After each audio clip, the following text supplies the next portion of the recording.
ماہ شعبان کی اختصاص اور اس کی فضیلت کا بطور خاص انکار کرنا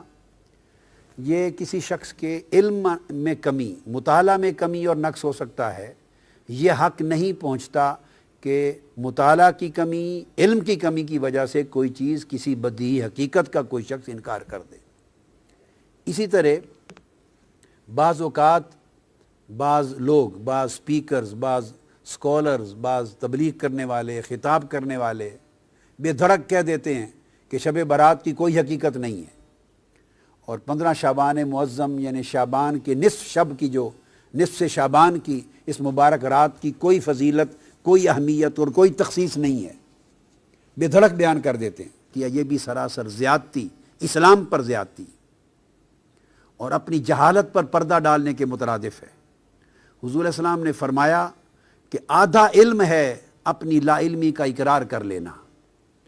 اگر کسی کے علم میں ایک چیز نہیں ہے اور وہ کہے کہ میرے مطالعہ میں نہیں گزری، تو یہ بڑی تقویٰ کی بات ہے، اچھی بات ہے۔ اہل علم کا شیوا ہے کہ یوں کہے کہ میرے علم میں نہیں آئی، میرے مطالعہ میں نہیں آئی۔ یہ حق نہیں پہنچتا کہ کہے اس کی کوئی حقیقت نہیں۔ حضور علیہ السلام نے فرمایا، اور یہ سنن نسائی میں ہے، جس میں آقا علیہ السلام نے فرمایا اس مہینے میں اعمال اٹھائے جاتے ہیں اللہ کے حضور ماہ شعبان میں، اور میں مسلسل روزے اس لیے رکھتا ہوں کہ میں محبت کرتا ہوں کہ میرے اعمال ماہ شعبان میں اللہ کے حضور پیش ہوں تو میں صائم ہوں، یعنی روزہ دار ہوں۔ اسی ضمن میں اگلی حدیث پیش کر رہا ہوں، جسے مسند ابو یعلا میں امام ابو یعلا نے روایت کیا ہے، اور ایسی سند کے ساتھ کہ جو سند متعون نہیں ہے، جس پر تان نہیں ہے جس سند پر،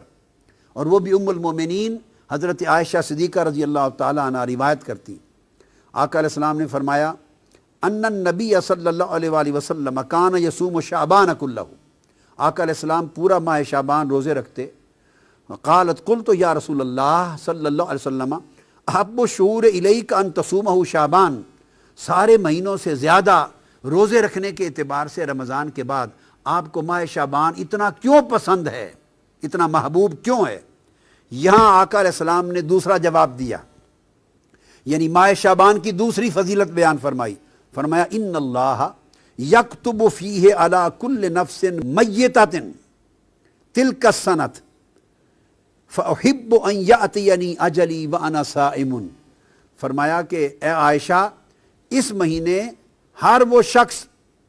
میتہ، ہر وہ شخص جو مرنے والا ہے، جس پر موت آنی ہے، ہر مرنے والے شخص کی اس سال میں اللہ تبارک و تعالی وہ شخص لکھ دیا جاتا ہے۔ یعنی جس شخص کی 15 شعبان معظم کے بعد، اس مہینے کے بعد اگلے سال کے ماہ شعبان تک جس شخص کے لیے موت مقدر کر دی گئی ہے، لکھ دی گئی ہے، اور ملک الموت نے اس کی روح کو اگلے سال میں آ کے قبض کرنا ہے، آقا علیہ السلام نے فرمایا تو اس سال میں یہ لکھ دیا جاتا ہے کہ یہ لوگ ہیں جن کی روح اس سال میں قبض کی جائے گی۔ آقا نے فرمایا فَأُحِبُّ أَن يَأْتِيَنِي أَجَلِي وَأَنَا صَائِمٌ، تو میں چاہتا ہوں کہ میری اجل جب آئے، یعنی میری اجل کا وقت جب لکھا جائے تو میں اس وقت روزے کی حالت میں ہوں، میں پسند کرتا ہوں اس بات کو۔ تو آقا علیہ السلام نے اس کی ایک اور فضیلت بیان کی، اور امام ترمذی نے حضرت انس بن مالک رضی اللہ تعالیٰ عنہ سے اپنے اسناد کے ساتھ روایت کی۔ آقا نے فرمایا کہ افضل صوم بعد رمضان شعبان لتعظیم رمضان،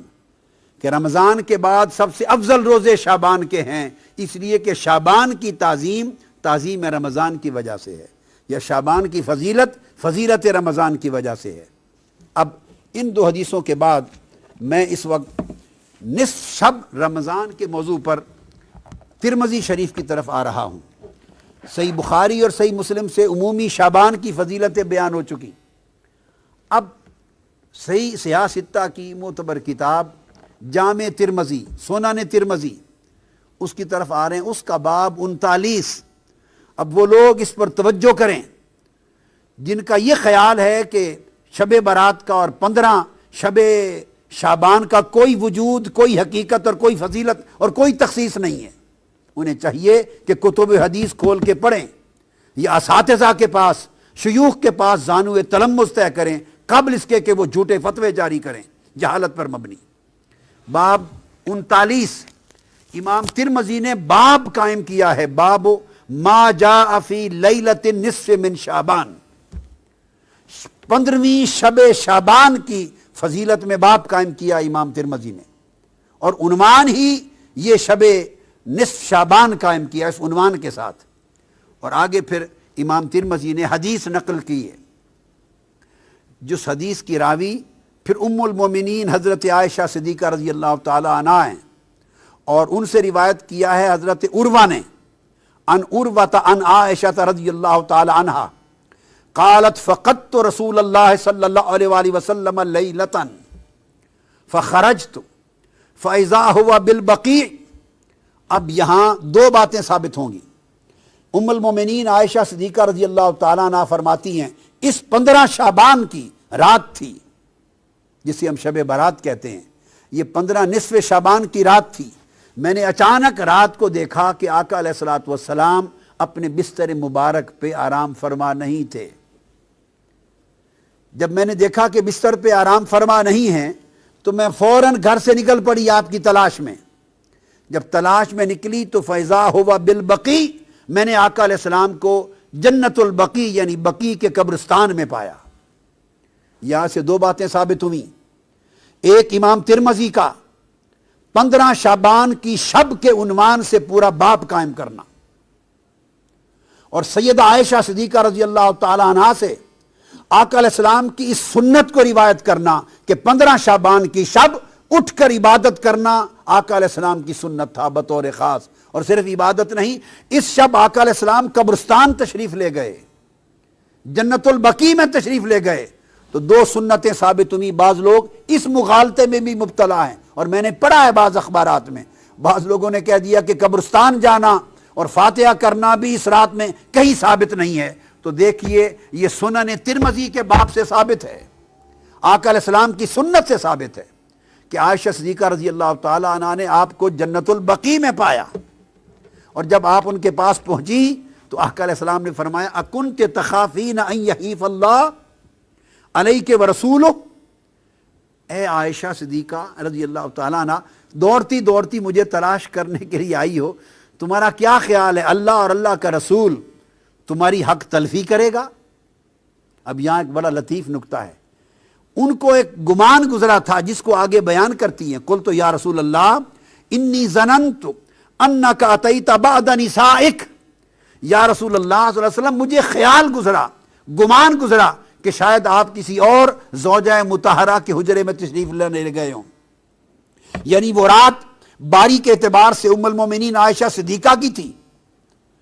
اور ایک بتقاضا بشریت جب اٹھی نصف شب رات کو 15 شعبان کو تو دیکھا آقا تشریف فرما نہیں ہے، ایسے بتقاضا بشری خیال آیا کہ کہیں آقا علیہ السلام کسی اور زوجہ مطہرہ کے ہاں تشریف نہ لے گئے ہوں۔ اب آقا علیہ السلام ان کے ذہن میں اس مخفی خیال کو جان گئے، یہ اس نبی کی بصیرت ہے، یہ اس نبی کا علم ہے، نبی کا کشف ہے، نبی کی نگاہ ہے کہ وہ کس خیال کے پیش نظر وہ تلاش کر رہی ہیں۔ تو آپ نے فرمایا ایک تو جان گئے، دوسرا فرمایا کیا تیرا خیال ہے کہ اللہ اور اللہ کا رسول وہ تمہاری حق تلفی کریں گے؟ یعنی اٹھے آقا علیہ السلام تھے، تلاش حضور کی ذات کی ہو رہی تھی، مگر آقا علیہ السلام نے ان کا گمان جو آقا علیہ السلام کے بارے میں تھا اس پر اللہ کا اسم شامل کر کے فرمایا کیا تیرا خیال ہے کہ اللہ اور اللہ کا رسول حق تلفی کریں گے؟ یہ نہیں فرمایا کہ رسول حق تلفی کرے گا، نہیں، بلکہ فرمایا کہ اللہ اور اللہ کا رسول ایسا کریں گے۔ اشارہ اس امر کی طرف تھا کہ رسول کا ہر عمل وہ رسول کا نہیں ہوتا، وہ اللہ کا عمل تصور ہوتا ہے، اور رسول کی نسبت سوء ظن اللہ کی نسبت سوء ظن ہوتا ہے، رسول کا ادب اللہ کا ادب ہوتا ہے، اور رسول سے حسن ظن اور حسن ادب اللہ کے ساتھ حسن ظن اور حسن ادب ہوتا ہے۔ یہ مقام رسالت کا بھی اشارہ فرما دیا۔ انہوں نے جب عرض کیا یا رسول اللہ مجھے یہ گمان گزرا کہ شاید آپ کسی زوجہ مطہرہ کے ہاں تشریف نہ لے گئے ہوں، تو اس پر آقا علیہ السلام نے فرمایا نہیں، بات یہ ہے عائشہ، فقال ان اللہ عز وجل ینزل لیلۃ النصف من شعبان، کہ جب شعبان کی 15ویں کی رات آتی ہے تو اللہ تبارک و تعالی الی السماء الدنیا، آسمان دنیا کی طرف ایک خاص شان کے ساتھ نازل ہو جاتا ہے۔ اب آپ دیکھیے یوں تو آسمان دنیا کی طرف ہر رات کے پچھلے پیر نازل ہوتا ہے، تو تو جب نصف شعبان کی رات کی تخصیص فرمائی تو اس کا مطلب ہے اس رات کسی اور شان کے ساتھ، بڑی عظیم مغفرت کے اعلان کے ساتھ، عظیم رحمتوں کے اعلان کے ساتھ، عظیم عطا اور سخا کے اعلان کے ساتھ اتر آتا ہے فَيَغْفِرُ لِأَكْثَرَ مِنْ عَدَدِ شَعْرِ غَنَمِ كَلْبٍ۔ تو ایک قبیلے کا ذکر کیا جن کے پاس بہت بکریاں ہوتی تھیں، فرمایا وہ قبیلہ جس کے پاس دنیا میں سب سے زیادہ بکریاں ہیں، ان بکریوں کے اوپر جتنے بال ہیں ان بالوں سے بھی بڑھ کر اس رات اللہ میری امت کی بخشش فرما دیتا ہے۔ اس لیے اس کو شب برات کہتے ہیں کہ اس رات دوزخ سے آزادی ہوتی ہے، برات ہوتی ہے، بخشش کا اللہ کی طرف سے اعلان ہوتا ہے۔ اور اس کے بعد امام ترمذی روایت کرتے ہیں وفی الباب عن ابی بکر الصدیق، اسی باب میں اسی موضوع پر یہ حدیث سیدنا ابو بکر صدیق رضی اللہ تعالیٰ عنہ نے بھی روایت کی ہے۔ تو 15 شعبان کی رات کی اہمیت حضور کی سنت سے ثابت ہوئی، سیدنا صدیق اکبر کی روایت سے ثابت ہوئی، اور ام المومنین حضرت عائشہ صدیقہ رضی اللہ تعالیٰ عنہ کی روایت سے، جسے امام ترمذی نے مستقل باب قائم کر کے بیان کیا۔ سنن ابن ماجہ اس کا باب سن لیجئے، باب ما جاء فی لیلۃ النصف من شعبان، 15ویں شعبان کی رات کے بارے میں بیان، یہ امام ابن ماجہ نے روایت کیا، اور یہ روایت کرتے ہیں سیدنا علی ابن ابی طالب رضی اللہ تعالی عنہ سے۔ اب وہ راوی ہیں، سیدنا مولا علی مرتضیٰ روایت کرتے ہیں قال قال رسول اللہ صلی اللہ علیہ وآلہ وسلم اذا کان لیلۃ النصف من شعبان۔ اب وہاں حضور علیہ السلام کی سنت کا بیان تھا کہ اٹھ کر 15 شعبان کی شب کو عبادت کرنا اور بطور خاص بقیع میں قبرستان میں جا کر مرحومین کی بخشش کے لیے بھی دعا کرنا، اور اپنی بار اللہ کے حضور اپنی التجائیں بھی کرنا، اور آخرت کو بھی یاد کرنا۔ یہ ایک سنت تھی۔ اسی سنت کے تحت اس شب مسلمانوں کی بھاری اکثریت قبرستان جا کے فاتحہ خوانی کرتے اور اپنی آخرت اور موت کو یاد کرتے ہیں۔ یہ آقا علیہ السلام کی سنت ہے۔ اب اس کے بعد سیدنا مولا علی المرتضیٰ عن علی ابن ابی طالب رضی اللہ تعالیٰ عنہ، آقا علیہ السلام نے فرمایا کہ جب شعبان کی 15ویں رات آتی ہے تو آقا فرمایا فقوموا لیلہا وصوموا نہارہا، جب 15ویں شعبان کی شب آئے، شب برات، تو لوگوں اس رات قیام کیا کرو، نوافل پڑھا کرو، عبادت کیا کرو، اور اس کے دن کو یعنی 15ویں شعبان کے دن کو روزہ رکھا کرو۔ کیوں؟ پھر آقا علیہ السلام نے سبب بیان کیا، فرمایا فَإِنَّ اللَّهَ يَنزِلُ فِيهَا لِغُرُوبِ الشَّمْسِ إِلَى سَمَاءِ الدُّنْيَا۔ اب فرق یہ ہے، ہر رات اور 15ویں شعبان کی رات میں فرق یہ ہے، ہر رات اللہ تعالیٰ نصف شب کے بعد جب آخری حصہ رات کا ایک تہائی رہ جاتا ہے تو آخر شب اپنا نزول اجلال فرماتا ہے، نزول رحمت فرماتا ہے، اور اس وقت آسمان دنیا پہ آ کے بندوں کی بخشش کے لیے ندا فرماتا ہے۔ یہ آخر شب ہے۔ اور 15 شعبان کی رات کی خصوصیت یہ ہے، آقا نے فرمایا ینزل فیہا لغروب الشمس الی سماء الدنیا، کہ ادھر سورج غروب ہوتا ہے 14ویں شعبان کا، تو غروب آفتاب کے ساتھ ہی اللہ تعالیٰ آسمان دنیا پر اپنی شان قدرت کے ساتھ نزول اجلال فرماتا ہے، اور طلوع فجر تک اللہ تعالیٰ انسانوں کے قریب آسمان دنیا پر آ کر لوگوں کی بخشش و مغفرت کا سامان فرماتے رہتے ہیں۔ فَيَقُول، اور اللہ پاک فرماتا ہے أَلَا مِن مُسْتَغْفِرٍ لِّي فَأَغْفِرَ لَهُ۔ 15 شعبان کی شب اللہ پاک غروب آفتاب کے بعد سے اعلان فرمانا شروع کرتے ہیں، ہے کوئی مجھ سے استغفار کرنے والا، گناہوں کی معافی مانگنے والا، سو میں اس کو معاف کر دوں۔ الا مسترزقن فارزقہ، ہے کوئی مجھ سے رزق طلب کرنے والا، سو میں اس کے رزق میں وسعت عطا کر دوں۔ الا مبتلا فاعافیہ، ہے کوئی مصائب و آلام میں مبتلا شخص مجھ سے مانگے سو میں اس کو عافیت عطا کر دوں۔ الا قضا الا قضا، ہے کوئی ایسا شخص، ہے کوئی ایسا شخص، یہ کہہ کے اللہ پاک اعلان فرماتا رہتا ہے اور اپنی عطا اور سخا کے دامن کو پھیلاتا رہتا ہے حتیٰ یطلع الفجر،